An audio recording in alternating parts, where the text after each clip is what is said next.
السلام عليكم، كي دايرين؟ لاباس عليكم؟ نتمنىكم تكونوا كاملين على خير. وهذا الفيديو يلقاكم بأتم الصحه والعافيه، فيديو جديد ونهار جديد بجوج ديال الافكار زوينين بزاف وكيتحضروا بسرعه وتقدري تزيني بهم الطبله ديالك بوجهك احمر، كيجيو انيقين واللي غادي يكونوا ان شاء الله بحول الله. اول فكره اللي هي البراوني ديال الشوكولاته نيغرو اولا ديال الشكلاط الاسود، وبالنسبه للفكره الثانيه غادي تكون هي كوكا ديال لاويلا اولا الكيكه كما تنسميوها حنا في المغرب، اولا الخبز الالماني اللي كيكون بالاسبيثياش اولا تيكون بالعطريه، واللي غادي نديروه اليوم بواحد الطريقه اللي ساهله دغيا تيوجد، وغادي نحكي لكم حتى الهستوريا ديالو منين جا وعلاش جا. فبالنسبه للحاجه الاولى فهو البراوني كما كتشوفوا تنخلطوا معكم، اللي غادي ندير فيه 200 غرام ديال الشوكولات اللي تيكون مذوب بطبيعه الحال في بان ماغي، وكنديروا واحد 100 غرام ديال السكر اللي غادي ناخذ السكر الاشقر بطبيعه الحال. فما كنستعملش الاغلبيه ديال الاوقات ما تنستعملش السكر الابيض، نتوما تقدروا تخدموا باي سكر عندكم. بالنسبه للمنطقيه اولا بالنسبه للزبده فاش كتكون حتى هي مذوبه 150 غرام، 4 ديال البيضات اللي تتكون من الطمانيو ديال الالي اولا الحجم ديالو تيكون كبير. بالنسبه للدقيق فانا ما غاديش نستعمل الدقيق، غادي نستعمل المايزينا لان بغيت هذا البراوني هذا يكون سين جلوتين. بالنسبه للناس اللي باغين يديروه يعني بالدقيق اللي هو عادي فيديروا في عوض 50 غرام ديال المايزينا اولا 50 غرام ديال دقيق الذره يديروا 40 غرام ديال الدقيق الاخرى، يعني الدقيق عادي اللي كنخدموا به الخبز ديالنا اليومي.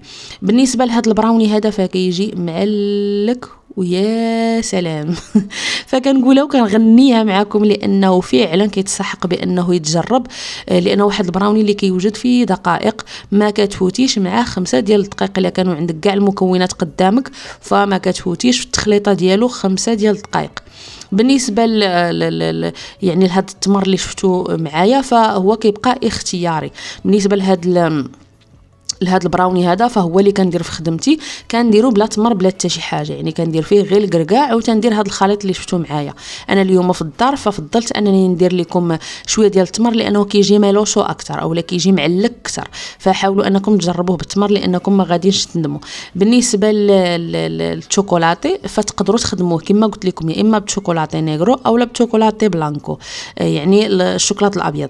بالنسبه للشوكولاط الابيض فانا كندير المطيشه اللي كتكون معسله، غادي تجيكم شويه غريبه وانما المطيشه اللي كتكون معسله كتجي مع الشوكولاته بلانكو شي حاجه واو، شي حاجه اللي هي فوق الخيال. غادي نجربوا معكم الا بغيتوا حتى هو وكنتم مهتمين، كيجي شي حاجه اللي هي خارقه للعاده كما تنقولوا. وتندير ليه من الفوق ديالو غير البيستاش، يعني في الوجه ديالو كندير غير البيستاش. بالنسبه لهاد اللي كيكون مخدوم بالشوكولاته نيغرو فانا عزلت انني ندير ليه هاد الفواكه الجافه اللي شفتوا معايا، واللي هي درت عين الجمال اولا الكركاع ودرت الاكاجو ودرت البيستاج، نتوما كيبقى الاختيار ليكم. وبالنسبه للفكره الثانيه الغوتي ديالنا ديال اليوم غادي تكون هي الكوكا ديال الاويلا اولا خبز الجده اولا نقدروا نقول لها كيكه اللي كتكون منسمه بالعطريه العربيه ديالنا حنايا اللي هي القرفه القرنفل القعقله اليانسون الكوزه. فهذاك الشيء كامل اللي حنايا تنستعملوه مثلا في القهوه العربيه باش تنسموا بها وكتعطينا واحد الريحه اللي هي واعره بزاف في الدار ديالنا ملي تنكونوا تنطيبوها.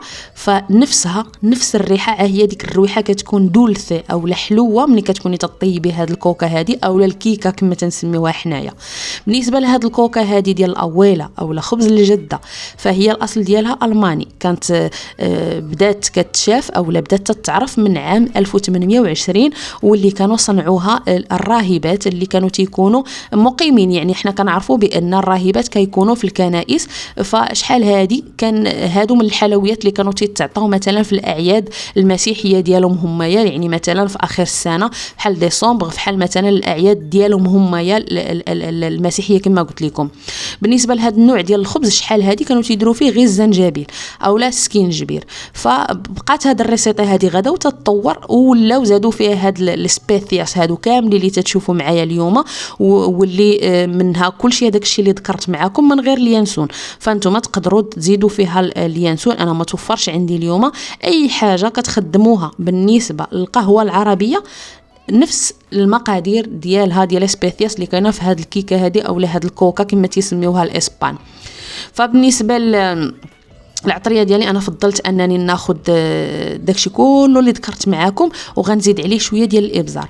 فهذا الخبز معروف بهاد النسمه هذه ديال ديك اللسعه ديال الابزار اللي كتضيف عليه واحد الحاجه ولا واحد الكونتراستي اللي هي مختلفه على كاع الكوكات، وهي ديك اللسعه هكاك اللي تتكون مع داك السكر الحار، والسكر ما تجيش حاره بزاف، كتجي هذيك اللسعه هكاك غير شي شويه. وهذا هو السر اللي كنت هضرت لكم عليه في البوبليكاسيون اللي خليت لكم البارح باش تعرفوا ان الفيديو ديال اليوم غادي يكون فيه هذا الكوكا هذا او هذا الخبز الالماني.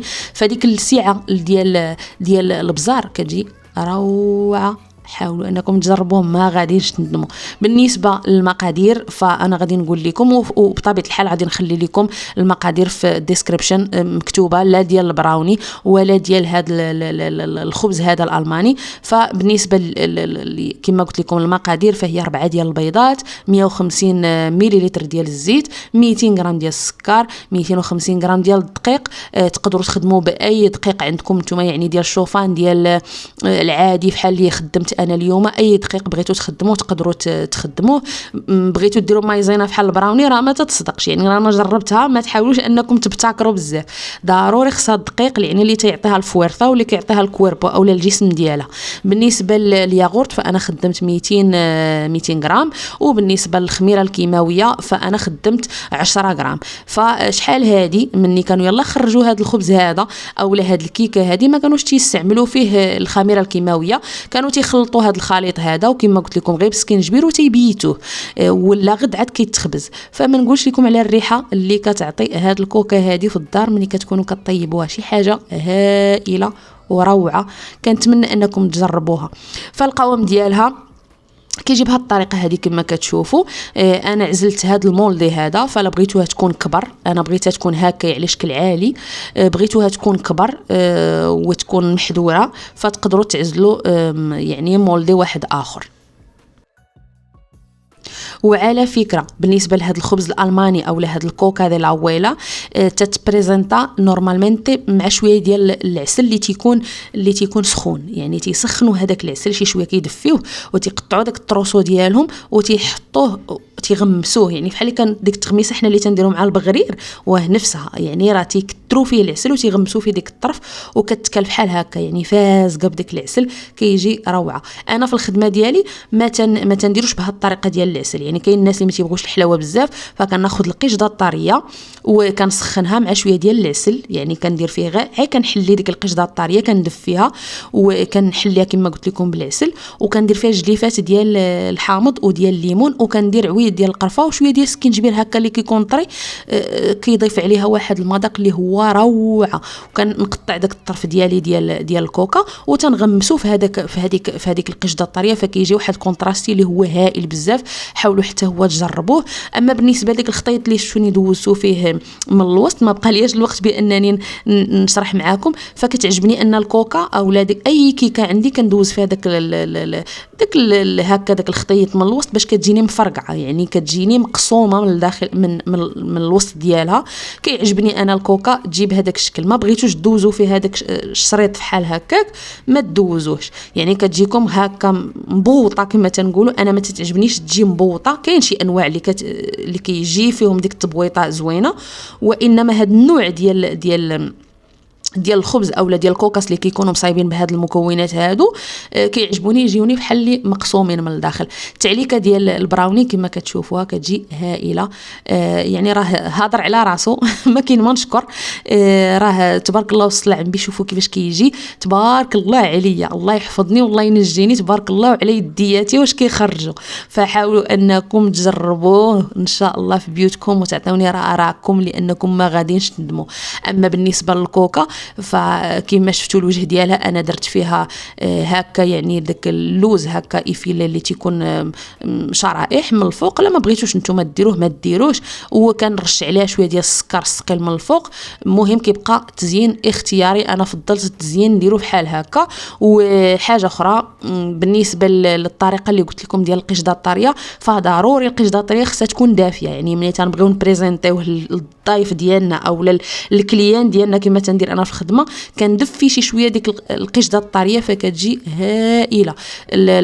البسكوتشو ديالنا اولا هاد الكوكا ديال الاولى كتكون بارده وهذيك القشده كتكون سخونه كتغمس في ديك السخونيه ودغيا تترطب ومني كتبغي تاكليها كتجي معلكه وشهوه منها. فانا عطيتكم يعني كاع الطرق اللي تنخدمهم بهم هاد الخبز الالماني ديالنا.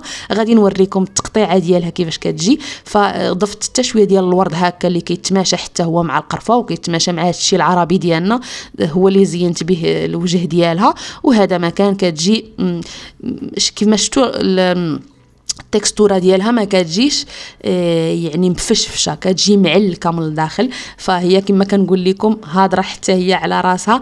نخلي لكم الاراء حتى نتومايا. وبالنسبه للبراوني فغادي نشارك معكم الا كنتم مهتمين كما قلت لكم بالشوكولاط الابيض. وبالنسبه لهذا الكوكا هذه فكاين اشكال وانواع من هذا الخبز الالماني حتى هو الا كنتم مهتمين غادي نشارك معكم الاف الانواع ديال هذا الخبز. نتمنى ان الفيديو ديال اليوم يكون يعجبكم وراق الاستحسان ديالكم ونكون تنتقاسم معكم بزاف ديال الافكار اللي كينفعوكم. ونتلاقاو فيديو اخر ان شاء الله. وما تنساونيش من الدعم واللي لايك ديالكم والاراء ديالكم راه تمار اللي تنضرب على هاد الفيديوهات باش نتقاسمهم معكم. نتلاقاو فيديو اخر ان شاء الله والله يعاون.